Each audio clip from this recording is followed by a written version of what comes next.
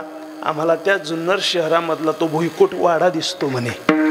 बरं, त्या भुईकोट वाड्यावर तुम्हाला काय दिसतं राजे? आईसाहेब आम्हाला त्याच्यावरचं हिरवं निशाण दिसतं म्हणे. राजे आमचं एकच मागणं आहे, द्याल ना तुम्ही? मागा ना आईसाहेब, काय पाहिजे तुम्हाला?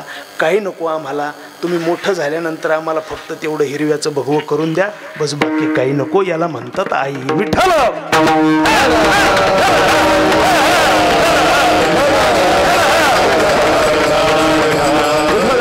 कुठल्या धर्माचा द्वेष नाही, पण जो घडला इतिहास तो मी सांगेल आपल्याला, ऐका ना. याला म्हणतात आई. धन्य धन्य थोर आई शिवरायांची जिजाई, धन्य धन्य थोर आई शिवरायांची जिजाई, जिला पूजितो महाराष्ट्र सारा, मुजरा मानाचा जिजाई, मुजरा मानाचा जिजाई,